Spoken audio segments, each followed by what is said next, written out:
Hello दोस्तों, मैं हूं विष्णु। स्वागत करता हूं आप सभी का आपके अपने चैनल आइडियल ओपिनियन में। दोस्तों, आज के इस वीडियो में हम डिस्कस करेंगे कॉर्निया के बारे में। तो चलिए शुरू करते हैं। कॉर्निया क्या है? देखिए, ये स्ट्रक्चर है कॉर्निया का। कॉर्निया में कह रहा है the cornea is a transparent यानी उसके आर पार देखा जा सकता है। ए वेस्कुलर स्ट्रक्चर होता है। ए वेस्कुलर का मतलब जहाँ वेसल्स नहीं होती है, खून की सप्लाई वहाँ पे नहीं होती है, ब्लड की सप्लाई वहाँ पे नहीं होती है। क्यों? क्योंकि वो ट्रांसपेरेंट, अगर ब्लड आ जाएगा तो उसके आर पार दिखाई नहीं देगा। वॉच ग्लास लाइक स्ट्रक्चर होती है। वॉच ग्लास लाइक मतलब देखिए, आप घड़ी देखा होगा, हैंड वॉच जो होती है उसमें शीशा जो ऊपर लगा होता है वो कॉर्निया जो होती है उसी तरीके से होती है। ठीक है, आगे it form anterior 1/6 part of outer fibrous code. देखिए, हमने पहले पिछले वीडियो में, आप जाके लिंक पे डिस्क्रिप्शन में जाके देख सकते हैं कि जो हमारा आई बॉल होता है वो दो स्फीयर से मिलकर बना होता है, एक छोटा और एक बड़ा। जो छोटा वाला पार्ट होता है उसे 1/6 पार्ट होता है, 5/6 पार्ट जो होता है वो स्क्लेरा का होता है। ठीक है, कॉर्निया का 1/6 पार्ट होता है, फाइब्रस कोड का बना होता है। ठीक है, इसके बाद कह रहा है the cornea is a anterior small sphere of the cornea. जैसा कि हमने पहले कहा, दो स्फीयर से मिलकर बना होता है। एक होता है छोटा, ये आगे वाला कॉर्नियल पार्ट जो होता है, स्क्लेरल पार्ट जो होता है बड़ा होता है। ठीक है, दो पार्ट से बना होता है। आगे आगे कह रहा है डायमेंशन ऑफ द कॉर्निया। इसकी जो डायमेंशन क्या क्या होती है, कॉर्निया की डायमेंशन देखिए। ये कॉर्निया का स्ट्रक्चर है, सामने से देखने पर ऐसा लगेगा और साइड व्यू देखेंगे तो ऐसा लगेगा। चलिए शुरू करते हैं। हॉरिजेंटल डायमीटर इसका कितना है? 11.75 मिलीमीटर होता है। वर्टिकल डायमीटर देखिए 11 mm होता है। Posterior surface of cornea is circular with an average diameter कितना हो जाएगा? 11.15। यानी कि इस तरीके से अगर हम देखेंगे पोस्टीरियर पीछे की तरफ, इस तरीके से डायमेंशन कितना है? 11.5 mm। आगे thickness of cornea at the centre is about, centre पे जो इसका थिकनेस होता है देखिए यहाँ पे, यानी कि इसकी जो थिकनेस होगी ये सेंटर पे, यानी कि यहाँ पे ये सेंटर पॉइंट है, कितनी है? 0.52 mm। फिर कह रहा पेरीफेरी यानी किनारे पर इसकी थिकनेस कितनी है? इस मतलब पेरीफेरी पे ये पूरा यहाँ से 0.67 है। आगे देखिए, कह रहा है कि radius of curvature of cornea. Radius of curvature कहाँ होता है? सेंटर पर। सेंटर पे यहाँ कितना? 5 mm है। फिर कह रहा है एंटीरियर पार्ट पर, ये ऊपर आगे वाले एंटीरियर पार्ट पर कितना है इसका कर्वेचर? 7.8 है। और पोस्टीरियर पार्ट पर, यानी कि नीचे जो पोस्टीरियर पार्ट होगा इसका, यहाँ देखिए पोस्टीरियर पार्ट पीछे की तरफ जो कर्वेचर होगा वो कितना है? 6.5 mm का होता है। आगे refractive power of the anterior surface of cornea का कितना होता है? एंटीरियर सरफेस पर 48 डायोप्टर का होता है प्लस पे। पोस्टीरियर सरफेस पे जो इसका डायमीटर होता है -5 डायोप्टर का होता है। तो अगर टोटल डायोप्टर देखें तो 48 -5 तो कितना आ जाता है? 43 डायोप्टर होता है, जो कि हमारे कह रहा है विच इज़ 3/4 यानी 3/4 part of the total refractive power of the eye का। जो हमारे आँख की टोटल रिफ्रैक्टिव पावर होती है कितनी होती है? 60 डायोप्टर होती है, 60। तो अगर हम 43 को निकाल दें उसमें से तो 3/4 हुआ है कि नहीं, यानी कि लगभग, है ना। तो उसका refractive index in the of cornea का कितना होता है? 1.37 होता है। आगे लेयर ऑफ कॉर्निया। कॉर्निया की लेयर देखिए, हमारे पास 5 लेयर होती है। पहली एपिथेलियम, दूसरी बाउमन्स मेम्ब्रेन, स्ट्रोमा या सबस्टेंसिया प्रोपिया बोलते हैं इसको, प्री डेस्माइट मेम्ब्रेन, डेस्माइट मेम्ब्रेन या इसको पोस्टीरियर इलास्टिक लैमिना बोलते हैं। छठवीं कौन सी है? एंडोथेलियम। एक एक करके डिस्कस करते सकते हैं। पहले देखिए लेयर सबको कैसे रखा गया है। एपिथेलियम, बाउमन्स लेयर, स्ट्रोमा, द्वाज लेयर, इसी को प्री डेस्माइट बोलते हैं। डेस्माइट से पहले, प्री का मतलब होता है पहले, ठीक है। तो डेस्माइट्स अरे एंडोथेलियम। चलिए शुरू करते हैं एपिथेलियम लेयर। एपिथेलियम लेयर का होते हैं corneal epithelium is of stratified squamous non keratinized type of cell किसकी बनी होती है? स्ट्रेटिफाइड स्क्वामस सेल की बनी होती है। इसमें क्या है? It is become continuous with epithelium of the bulbar conjunctiva at the limbus. ये कंटिन्यू होती है लिम्बस पर, उसके ऊपर क्या होती है? बल्बर कंजक्टाइवा पर के लिम्बस पर कंटिन्यू होती है। इसकी जो थिकनेस होती है लगभग 50 माइक्रोमीटर से 90 माइक्रोमीटर तक की होती है। इसके बाद इस पे जो होती है, अब ये जो बनी होती है एक ही लेयर है, उसके कई सब क्लासेस होते हैं, जैसे 5 से 7 लेयर मिलकर बनी होती है। तो सबसे पहले देखिए, ये नीचे ऊपर इपिथीलियम हो गई, यानी कि ये देखिए यहाँ से ऊपर वाली सबसे ऊपर की इपिथीलियम हो गई, मतलब यहाँ से लेकर पूरा यहाँ तक, और नीचे सेकंड बाउमन शुरू हो गई। तो ये जो इसमें भी जो 3 पार्ट होते हैं ना, 5 से 7 लेयर से मिलकर बनी होती है। तो जो नीचे वाली लेयर है ये किसकी बनी होती है? कोलुमनर सेल की बनी होती है। सबसे नीचे वाली डीपेस्ट, यहाँ लिखा है डीपेस्ट या basal layer is made up of किसकी? कोलुमनर सेल की।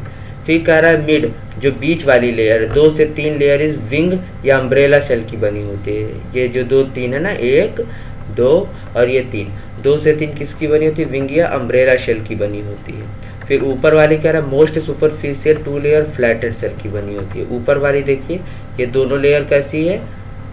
फ्लैटेड सेल की बनी होती है। ठीक है, तो ये 5 सेल से मिलकर बने होते हैं, 5-7 लेयर होते हैं। ठीक है, आगे आता है बाउमन्स मेम्ब्रेन।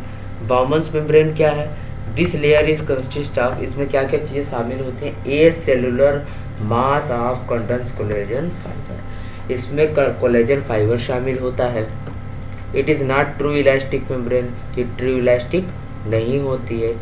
डज नॉट रीजनरेट, ये अगर एक बार ख़राब हो गई तो दोबारा रीजनरेशन नहीं होता है। This layer is smooth base of epithelium uniformly help in refraction. जो हम रिफ्रैक्शन करते हैं ना, ये बाउमस मेम्ब्रेन के ही कारण होता है, रिफ्रैक्शन में मदद करता है। इसकी जो थिकनेस होती है 8 से 14 माइक्रोमीटर होती है। स्ट्रोमा, या इसको हम बोलते हैं, दूसरा नाम इसका सब्सटेंसिया प्रोपिया। ये क्या है? It consist of collagen fibre, fibrils या lamellae and cells embedded in hydrated matrix proteoglycan, यानी ग्राउंड सब्सटेंस से मिलकर बना होता है। इसमें क्या क्या चीज़ें शामिल होती हैं? कोलेजन फाइबर एंड प्रोटियोग्लाइकान से मिलकर बना होता है। It constituent most of the cornea, 90% of the total thickness. ये टोटल जो होता है हमारे पास 5 लेयर 6 लेयर होती है ना, सबसे ज़्यादा इसका थिकनेस हो। This layer is about 0.5 mm in thickness, इसकी थिकनेस कितनी होती है? 0.5 mm की होती है। आगे प्रीडेस्माइड्स मेम्ब्रेन या डुआज लेयर बोलते हैं इसे। डुआज लेयर क्यों बोलते हैं? क्योंकि इसको हरविंदर दुआर ने 2013 में खोजा था।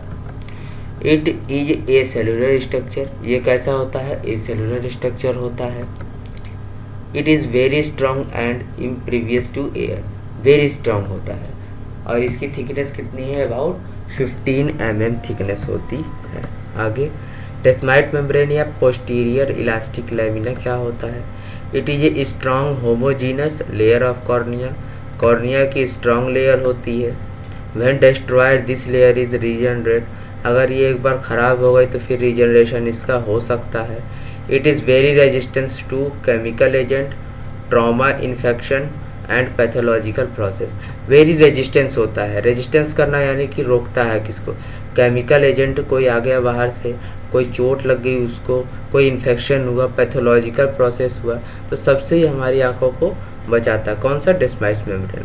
It is thickness varies about इस as.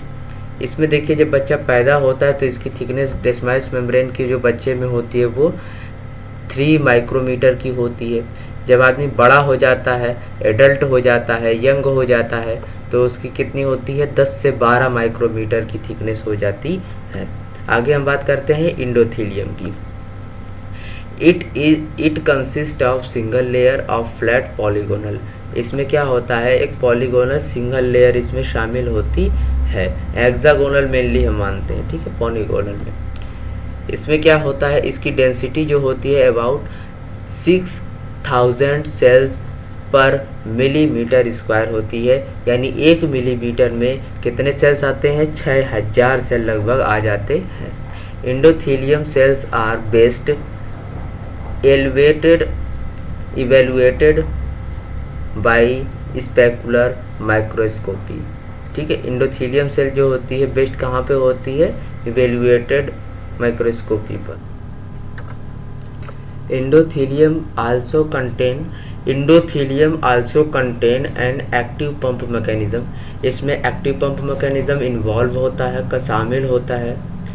Is involved in active secretion and protein synthesis. और एंडोथेलियम की जो लेयर होती है वो प्रोटीन सिंथेसिस में भी क्या करती है? हेल्प करती है। इन सभी को हम एक शॉर्ट में समझते हैं।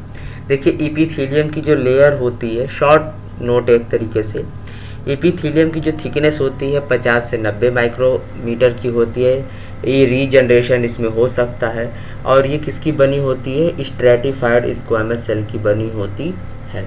बाउमन्स मेम्ब्रेन जो होती है वो 8 से 14 माइक्रोमीटर की होती है और ये रीजनरेशन इसमें नहीं होती है। सबसे थिनेस्ट होती है, एकदम पतली होती है और रिफ्रैक्शन में मदद करती है और ट्रू इलास्टिक नहीं होती है। इलास्टिक नहीं होती है, नॉट ट्रू इलास्टिक, यानी फॉल्स होती है। Make a cellular mass of condense collagen fibrils. किसकी बनी होती है ये? A cellular mass of condense collagen fibrils की बनी होती है। अब बात आती है स्ट्रोमा की। तो स्ट्रोमा जो होता है वो 0.5 mm का लगभग बना होता है। ये थिकेस्ट होता है, सबसे मोटा होता है और 90% ऑफ टोटल कॉर्निया का कवर करता है। किसका बना होता है? कोलेजन फाइब्रिल्स एंड प्रोटियोग्लाइकन्स का बना होता है। फिर आता है डुआज लेयर। डुआज लेयर जो होती है वो 15 mm की होती है, थिक होती है, स्ट्रॉन्ग होती है एंड ए सेलुलर स्ट्रक्चर की बनी होती है। इसके बाद कह रहा है कि जो इसमें बच्चों में होता है डेस्मेट्स मेम्ब्रेन जो होती है वो रीजनरेट करती है, रीजनरेशन उसमें होता है। ठीक है, और ये वेरी करता है एज टू एज। इन्फेंट में ये 3 माइक्रोमीटर का होता है, एडल्ट में 10 से 12 माइक्रोमीटर का होता है। आगे एंडोथेलियम जो होता है, हमने पहले बताया शेप जो इसका होता है हेक्सागोनल शेप का होता है। बेसिकली पॉलीगोनल होता है, हेक्सागोनल ही ज़्यादातर होता है। इसकी डेंसिटी जो होती है वो अबाउट 6000 सेल्स पर मिलीमीटर स्क्वायर होती है। कंटेन इसमें क्या शामिल होता है? Active pump mechanism and protein synthesis. इसमें एक्टिव पंप मैकेनिज्म शामिल होता है एंड प्रोटीन सिंथेसिस में भी ये मदद करता है। आगे blood supply of the cornea. Cornea में ब्लड की सप्लाई कैसे होती है? The cornea is a vascular structure, यानी कि ब्लड वेसल्स वहाँ पे एब्सेंट रहती हैं। देखिए यहाँ पे क्या है? Small loop drive from anterior ciliary vessels invade its peripheral about 1 mm the provide nourishment. देखिए क्या होता है कि ये लगभग जो बॉर्डर होता है उसका 1 mm का वहाँ पे प्रोवाइड करा देता है। यानी कि जैसे कि हमने देखा ना यहाँ पे चारों तरफ ये क्या था? कॉर्निया के चारों तरफ 2 mm की जो होती है वो जुड़ा होता है। कॉर्निया जो स्क्लेरा का कभी जुड़ता है उसी को लिम्बस पॉइंट बोलते हैं। लिम्बस जो होता है वो 2 mm का होता है। तो वही 1 mm जो होता है वहाँ पे ब्लड की सप्लाई होती है। देखिए यहाँ पे कुछ पार्ट में और कुछ पार्ट में नहीं होती, सिर्फ 2 mm का होता है तो 1 mm उसमें वो कवर करता है, 1 mm में नरिशमेंट होती है। चलिए पिक्चर से और समझते हैं। These loop are not in a cornea but in the sub conjunctival tissue. देखिए इस पिक्चर से समझते हैं। यहाँ पे देखिए ये लिम्बस हो गया, यहाँ देखिए लिखा है लिम्बल एक्रेड। ठीक है, ये कंजक्टाइवा है, ये यहाँ पे एंटीरियर सिलियरी बॉडी। तो यहाँ पे देखिए यहाँ पे क्या है ये समझे, 2 पार्ट 2 mm का है और इसमें से एक पार्ट क्या होता है ब्लड की सप्लाई देता है और 1 mm को छोड़ देता है। कौन सा? लिम्बल पार्ट जो लिम्बस होता है। ठीक है, nerve supply of the cornea. Cornea is supplied by anterior ciliary nerve which is branch of 5th trigeminal nerve. जो कॉर्निया सप्लाई होती है, कॉर्निया जो सप्लाई करता है नर्व की, कौन से नर्व की सप्लाई होती है कॉर्निया के अंदर? 5th या ट्राइजेमिनल नर्व की सप्लाई होती है। आगे देखिए क्या हो रहा है। आगे देखिए ट्राइजेमिनल नर्व होती है, वो आगे चलती है ऑप्थेल्मिक डिवीज़न हो जाता है उसमें। क्या ऑप्थेल्मिक डिवीज़न में क्या होता है, नैसोसिलरी नर्व आगे आगे चलता है तो क्या पाई जाती है, नैसोसिलरी नर्व। नैसोसिलरी नर्व जब आगे चलती है तो आता है लॉन्ग सिलरी नर्व, नैसो के बाद लॉन्ग। अब इधर से आ जाता है कंजक्टाइवल नर्व, ठीक है। तो यहाँ क्या है, लॉन्गिसिलरी नर्व और एक होता है कंजक्टाइवल नर्व। दोनों दोनों आपस में जुड़ के क्या बनाती हैं, पेरिकॉर्नियल प्लेक्सस बनाती हैं, पेरिकॉर्नियल प्लेक्सस। अब ये आगे चल के 70 से 80 नर्व इसमें इन्वर्टेड होती हैं। ये आगे चल के क्या बनाता है, स्ट्रोमल प्लेक्सस बनाता है। क्या बनाता है, स्ट्रोमल प्लेक्सस। स्ट्रोमल प्लेक्सस जब आगे चलता है तो बनाता है sub epithelium plexus. Sub epithelium plexus आगे चल के क्या बनाता है, loose sheath of Schwann. Schwann cell जो आपने सुना होगा कि जो स्वान सेल होती है वो लूज हो जाती है उसकी शीथ। तो हमारे पास क्या होता है, supply all over epithelium layer. जो इपिथीलियम की लेयर हमारे कॉर्निया की है वहाँ पे नर्व की सप्लाई इसी तरीके से हो जाती है। चलिए आगे शुरू करते हैं। Next, function of cornea. Cornea का क्या क्या फंक्शन है, to act as a powerful refractive lens of fixed focus.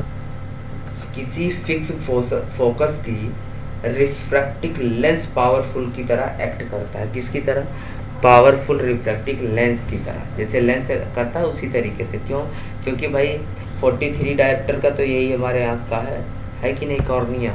60 dioptre की हमारी कॉर्निया है, सॉरी आईबॉल का पूरा होता है पार्ट 3/4, इसका 3/4 आपने पीछे पढ़ा, हमने बताया कि 3/4 हिस्सा जो होता है ये अकेले कवर करता है, ठीक है। तो प्रोटेक्ट द इंट्राओकुलर कंटेंट। क्यों, इंट्राओकुलर कंटेंट को भी ये क्या करता है, सुरक्षित करता है। The cornea also play an important role in, cornea और क्या प्ले करता है, absorption of tropical applied drug. जैसे अब कोई भी अब आपने दवा आँख में डाली तो उसको एब्जॉर्ब करने का काम कौन करता है, कॉर्निया करता है। आगे वुंड रिपेयर, कहीं आपको चोट चपेट लग गई उसको रिपेयर करने आफ्टर एंटीरियर सेगमेंट सर्जरी या ट्रॉमा। आपको चोट लग गई, आपने सर्जरी करवाई तो उसको भी रिपेयर करने में क्या कॉर्निया मदद करता है। देखिए क्या है, cornea perform these function by maintaining it's transparency and replacement of its tissue, यानी उसके टिश्यू के थ्रू उसके ट्रांसपेरेंसी और रिप्लेसमेंट के थ्रू मेंटेन कर दिया जाता है। आगे biochemical and physiological process of cornea. Cornea की कौन कौन सी बायोकेमिकल एंड फिजियोलॉजिकल प्रोसेस होते हैं। देखिए biochemical composition of cornea, cornea की बायोकेमिकल कंपोजिशन यानी कि उसमें क्या क्या चीज़ें शामिल होती हैं। मेटाबॉलिज्म ऑफ कॉर्निया, कॉर्निया का मेटाबॉलिज्म कैसे होता है। ट्रांसपेरेंसी ऑफ कॉर्निया, कॉर्निया की ट्रांसपेरेंसी क्या है, कैसे होती है। Drug permeability through the cornea, कि कोई ड्रग जो परमिबियल होता है उसकी कॉर्निया की किक से थ्रू होती है। कॉर्नियल वुंड हीलिंग, है ना, वुंड हीलिंग कैसे होती है, कॉर्निया में अगर चोट चपेट लग जाती है तो कैसे घाव को भरता है, ठीक है। तो एक एक करके शुरू करते हैं। बायोकेमिकल कंपोजिशन ऑफ कॉर्निया क्या है, देखिए उसमें 80% वाटर शामिल होता है और 20% सॉलिड होता है। दो चीज़ें शामिल होती हैं। अब ये सॉलिड के अंदर क्या होता है, दो चीज़ें होती हैं। ऑर्गेनिक मैटर जो होता है वो लगभग 19.8% होता है और जो इनऑर्गेनिक साल्ट होता है वो 0.2% होता है। तो बायोकेमिकल में वाटर जो 80%, सॉलिड जो होता है 20% होता है, ऑर्गेनिक 19.8% होता है और जो इनऑर्गेनिक साल्ट होता है वो 0.2% होता है। चलिए नेक्स्ट, बायोकेमिकल कंपोजिशन हो गया। अब पढ़ेंगे मेटाबॉलिज्म ऑफ कॉर्निया। चलिए मेटाबॉलिज्म ऑफ कॉर्निया में क्या है, the source of nutrients required for the corneal metabolism and metabolic pathway involve are. देखिए सोर्स ऑफ न्यूट्रिएंट कौन कौन से होते हैं मेटाबॉलिज्म करने के लिए, ऑक्सीजन, ग्लूकोज और अमीनो एसिड्स होते हैं। और metabolic pathway in cornea, metabolic pathway cornea में किस तरीके से होता है, पहले ग्लाइकोलिसिस होता है, इसके बाद क्रेब्स साइकिल चलती है। ग्लाइकोलिसिस क्या होता है, इसके लिए लिंक अलग से हम वीडियो बनाए हैं, उसको आप जाकर देख सकते हैं, लिंक डिस्क्रिप्शन में है या ऊपर आई बटन पे क्लिक करके आप देख सकते हैं। ग्लाइकोलिसिस का एक शॉर्ट वे में आप समझ लीजिए, ग्लाइको मतलब होता है ग्लूकोज, और लिसिस वर्ड कहीं पे आ जाए तो वो समझिए अपघटन होगा यानी टूटेगा, यानी ग्लूकोज का ब्रेक होना, टूटना ग्लाइकोलिसिस कहलाता है। और ये चेंज होता है, बनाता है पायरुविक एसिड, और वही पायरुविक एसिड टीसीए साइकिल के थ्रू, क्रेब्स साइकिल या टीसीए साइकिल इसको बोलते हैं, उसमें क्या होता है, इसका आगे क्रिया होती है। ये सब क्रेब्स साइकिल का भी लिंक डिस्क्रिप्शन में हम दे देंगे, इसमें कैसे क्या चलता है या आई बटन पे आप क्लिक करके देख सकते हैं। नेक्स्ट आता है transparency of the cornea. Transparency क्या होती है? The main physiological function of cornea, it act as a major refractive media so that a clear retinal image is form. इसका physiological normal corneal transparency is the result of anatomical and physiological factor. कौन कौन से factor होते हैं? Anatomical factor में क्या होता है? Anatomical factor include uniform and regular arrangement of the corneal epithelium. यानी कि एनाटॉमिकल फैक्टर इंक्लूड, इसमें क्या चीज़ शामिल होती है? यूनिफॉर्म या regular arrangement of the corneal epithelium. Corneal की एपिथेलियम की जो लेयर होती है उसमें जो अरेंजमेंट होती है उसकी यूनिफॉर्मली होती है, उबड़ खाबड़ नहीं होती है, रेगुलरली होती है। नहीं कि छोड़ दिया है बीच में, जैसे सड़क बराबर से बनी है तो वो क्या है? रेगुलर है या यूनिफॉर्म है। बीच में कहीं बनी कहीं छोड़ दिया तो ये क्या होता है? अनयूनिफॉर्मली होता है या इरेगुलर हम बोल सकते हैं इसको, ठीक है। तो ए peculiar arrangement of corneal lamellae, ये एक प्रकार का विशेष अरेंजमेंट होता है। एनाटॉमिकल फैक्टर इसमें क्या होता है? कॉर्नियल लैमेली की विशेष अरेंजमेंट, यानी कि पेकुलियर मतलब विशेष। कॉर्नियल ए वेस्कुलरिटी होती है। कॉर्नियल कैसी होती है? ए वेस्कुलरिटी होती है, तो आप पता ही है। फिजियोलॉजिकल फैक्टर कौन कौन से होते हैं? Physiological factor is relative state of corneal dehydration. Cornea के डिहाइड्रेशन में क्या होता है? रिलेटिव स्टेट होता है। Therefore almost any process which upset the anatomy or physiology, the cornea will cause loss of transparency so some degree। यानी इस प्रकार ऑलमोस्ट एनी मतलब जितने भी एनाटॉमिकल या फिजियोलॉजिकल प्रोसेस होते हैं कॉर्निया के, वो ट्रांसपेरेंसी को कुछ डिग्री तक लॉस कर देते हैं, ठीक है। Factor affecting transparency of cornea, कौन कौन से फैक्टर हैं जो ट्रांसपेरेंसी जो होती है कॉर्निया की वो अफेक्ट करते हैं? तो सबसे पहले corneal epithelium and tear film. Cornea की जो एपिथेलियम की लेयर होती है वो भी उसकी ट्रांसपेरेंसी को अफेक्ट करती है, एंड टीयर फिल्म जो होता है वो भी क्या करता है? ट्रांसपेरेंसी को इफेक्ट करता है। जैसे अगर आप रोते हैं तो आपको धुंधला दिखाई देता है, जब आंखों में आंसू रहता है तो आप साफ नहीं देख पाते, यानी कि उसकी ट्रांसपेरेंसी को क्या करता है? वो अफेक्टेड करता है। Arrangement of stromal lamellae, stromal lamellae वही हमने बताया ना कि जो सड़क जैसे बनी हुई है तो उसमें उसके स्ट्रोमल लैमेली के जो अरेंजमेंट होगा ऊंचा नीचा होगा तब भी अच्छे से नहीं देखेगा, ठीक है। अगर एक तार मतलब एक जैसा होगा ट्रांसपेरेंट है, उसके अरेंजमेंट पे भी डिपेंड करेगा। कॉर्नियल वेस्कुलराइजेशन, वेस्कुलर होंगे वहाँ पे कॉर्निया पे तो क्या ऊपर अंदर से रोशनी जाने देगा? वो रोक लेगा। जैसे स्क्लेरा पार्ट होता है आपका, उसमें देखिए वेसल्स होती हैं, लेकिन क्या होता है उसमें से आर पार थोड़ी ना देखते हम, देखते तो काली पुतली यानी कॉर्निया से है। आगे कॉर्नियल हाइड्रेशन, अगर आपका कॉर्नियल हाइड्रेशन हो गया है तब भी अफेक्टेड करेगा क्योंकि पानी रहना चाहिए। सेलुलर फैक्टर अफेक्टिंग ट्रांसपेरेंसी, कुछ सेल्स भी होती हैं जो ट्रांसपेरेंसी को अफेक्ट करते हैं, किसके? कॉर्निया की। अब एक एक करके समझते हैं। Corneal epithelium and tear film, ये क्या है? ये कैसे काम करता है? Corneal epithelium, normal epithelium is transparent due to homogeneity of its refractive index. उसका जो रिफ्रैक्टिव इंडेक्स की होमोजेनेसिटी जो होती है, नॉर्मल एपिथेलियम जो होता है उन्होंने कह दिया कि ट्रांसपेरेंट होता है। नॉर्मल क्यों होता है? क्योंकि उसमें होमोजेनिसिटी पाई जाती है रिफ्रैक्टिव इंडेक्स की। इसका the basal cells are firmly joined laterally to the other basal cells and anteriorly to the wing cells by desmosome and maculae occludent। आई बात समझ में? हमने बताया ना कॉर्निया की जो एपिथेलियम की लेयर होती है उसमें 3 थे। सबसे पहले बेसल सेल्स क्या होती है, लेटरली होती है, anteriorly to wing cells, endosperm and macularly student, जिसके बारे में ऊपर पढ़ा चुकी है, ऑक्लूडेंट करता है, ठीक है। These tight intercellular junction account for the epithelium's transparency. जो उसके टाइट जंक्शन होते हैं इंटरसेलुलर का मतलब होता है कि जो सेल और सेल के बीच का जो जंक्शन होता है वो टाइट होता है, यानी जहाँ पे जोड़ होता है ना। As well as resistance the flow of water, वो क्या करता है, रेजिस्टेंस करता है, रोकता है, किसको, फ्लो ऑफ वाटर के फ्लो को रोकता है, है ना, flow of electrolyte and glucose को भी रोकता है, यानी कि बैरियर फंक्शन की तरह काम करता है।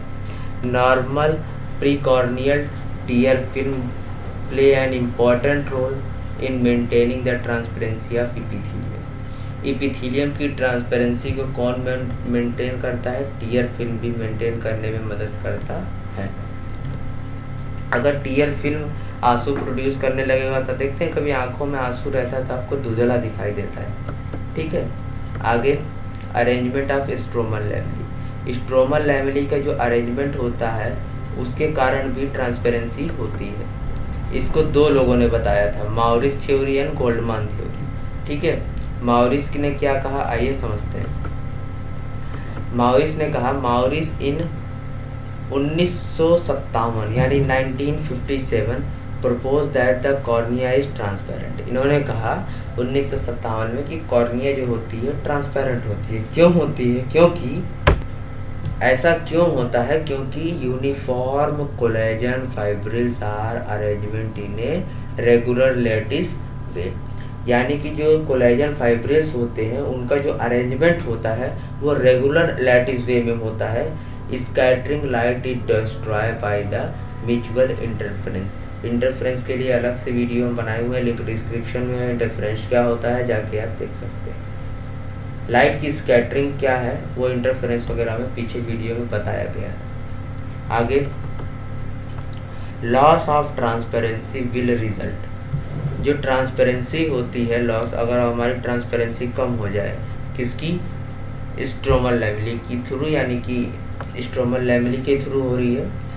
अगर हमारे कॉर्निया की जो ट्रांसपेरेंसी है वो लॉस हो रही है तो क्या होगा, if this regular arrangement is altered by stromal oedema या मैकेनिकल स्ट्रेस। मैकेनिकल स्ट्रेस या ओडिमा आपको हो जाएगा तो उसका जो अरेंजमेंट है स्ट्रोमल लैमेली का वो गड़बड़ हो जाएगा, तो उससे क्या होगा कि हमारी ट्रांसपेरेंसी लॉस होने लगेगी। गोल्डमान ने क्या कहा, गोल्डमान ने 1968 में कहा कि lattice arrangement is not a necessary. उन्होंने कहा कि भाई लैटिस अरेंजमेंट कोई ज़रूरी नहीं है, ये नेसेसरी नहीं है condition for stromal transparency. Stromal की ट्रांसपेरेंसी के लिए ये जरूरी नहीं है, लेकिन फिर क्या जरूरी, उन्होंने बताया he propose that cornea is transparent because the fibril are small in relationship to the light. जो देखो क्या होता है, इन्होंने कहा कि जो फाइब्रिल्स हैं वो स्मॉल होते हैं। इन्होंने कहा था फाइब्रिल्स एक लैटिस वे में अरेंज होते हैं इसलिए, लेकिन उन्होंने कहा कि फाइब्रिल्स जो होते हैं वो छोटे होते हैं, किसके कंपेरिजन में, लाइट के कंपेयर में, रिलेशनशिप में वो बहुत छोटे होते हैं, जो and do not interfere with light transmission. Light के ट्रांसमिशन में वो बहुत ज़्यादा रोल प्ले नहीं कर पाते, उसको बाधा नहीं पहुंचा पाते हैं, तो इसलिए क्या होती है वो ट्रांसपेरेंसी को मेंटेन कर पाता है ना। तो मॉरिस और गोल्डमान में 2 बड़े डिफरेंस आए कि मॉरिस ने कहा कि भाई फाइब्रिल्स रेगुलर वे में अटैच होते हैं इसलिए जो होता है कि ट्रांसपेरेंसी होती है।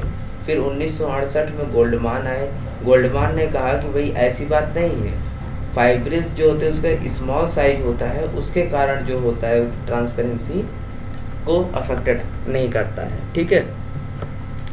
आगे कॉर्नियल वेस्कुलराइजेशन। कॉर्नियल वेस्कुलराइजेशन में क्या रहा है, द कॉर्निया इज एवेस्कुलर, जानते ही आप, except for small loop which invade the peripheral for about 1 mm। जैसा कि हमने पहले ही बता चुके हैं, इसके 1 mm में क्या होता है, ब्लड की सप्लाई होती है, नर्व की सप्लाई होती है, और 1 mm में नहीं होती है। जैसा कि हमने यहाँ पे पहले ही बता चुके हैं, 1 mm में होती है और 1 mm में नहीं होती है, उसी के थ्रू ये नरिशमेंट ले लेता है। कॉर्नियल हाइड्रेशन, ये क्या है? कॉर्नियल हाइड्रेशन कैसे होता है? The normal cornea maintain itself in A state of relative dehydration. जो नॉर्मल होता है कॉर्निया, वो अपने आप को क्या करती है? मेंटेन कर रहती है कि हमारा पानी ख़त्म ना हो, डिहाइड्रेशन ना हो, which is essential for the transparency. वह भी क्या होती है? ट्रांसपेरेंसी के लिए ज़रूरी होती है कि, है ना। आगे क्या होता है? द वाटर कंटेंट नॉर्मल, आपने पहले बता दिया कि जो कॉर्निया होती है उसके ऊपर की जो वाटर हमारे पास होता है 80% वाटर होता है, 20% सॉलिड होता है, जैसा कि 19.8 जो हमने बताया था ऑर्गेनिक, और 0.2% इनऑर्गेनिक हमने पहले ही बता चुके हैं ये सब। It is kept constant by the balance of factor draw water. ये क्या करता है? वाटर को खींचता है इन द कॉर्निया, कॉर्निया के अंदर वाटर को खींच लेता है। जैसे swelling pressure of the stromal matrix, stromal matrix जो होता है उसमें क्या होता है? स्वेलिंग प्रेशर आ जाता है, एंड इंट्राओकुलर प्रेशर के कारण होता है। वाटर को क्या करता है? खींचता है। These factor prevent the flow of water. ये जो फैक्टर होता है ये क्या करता है? Flow of water in the cornea, cornea के अंदर वाटर का फ्लो करवाता है। And mechanical barrier action of epithelium, ठीक है, is also important role corneal transparency. Corneal transparency को ये भी मेंटेन रखता है, वाटर का flow and draw of water. Factor affecting corneal dehydration,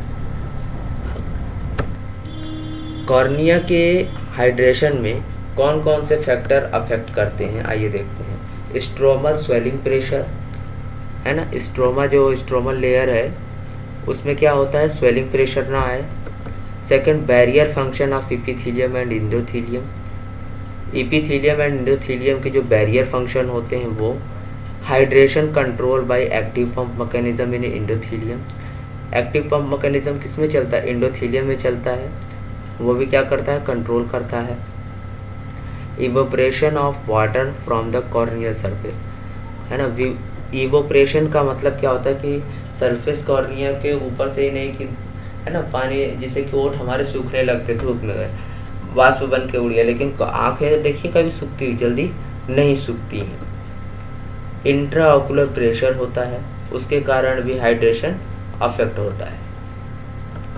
आगे है cellular factor affecting transparency.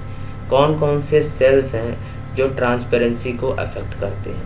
Corneal fibroblast यानी keratocytes are important in maintaining transparency as they are source of stromal collagen and प्रोटियोग्लाइकॉन।